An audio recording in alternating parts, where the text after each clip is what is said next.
des petits morceaux, hein, pour commencer. Bien gai, bien joyeux. Enfin, peut-être pas trop la fin. Mais c'est souvent comme ça dans la vraie vie. Ça commence fort et... Ça faisait 3 jours. 3 jours qu'il était couché dans sa chambre, sur son lit. Livide. Immobile, les yeux clos, le souffle court. Elle s'est levée, et au moment où elle s'est levée, il lui a attrapé le bras. Il lui a dit « Cherche pas, j'ai pas faim ». Et tout d'un coup, Lucio pousse un cri. Il pousse un cri, il se dresse, là, en première ligne.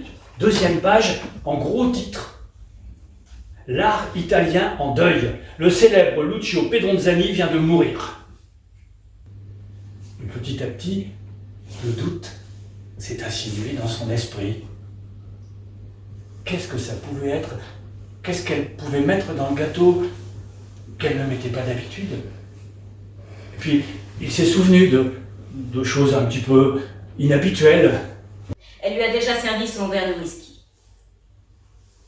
Une petite dose avec 2 glaçons, comme il aime. Il est rentré, l'air sombre.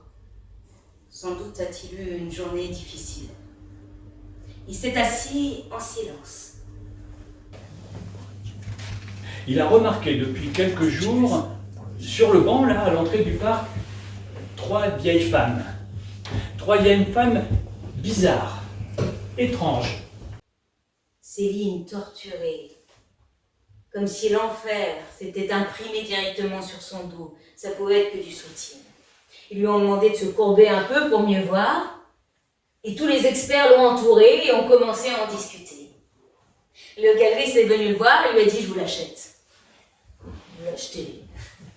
C'est bien drôle, vous. Il est sur mon dos. Comment vous allez me l'acheter, hein? Ah puis celle à droite, c'était la plus hideuse. Elle était bizarre, elle était tordue, elle était flasque. Il l'appelait la larve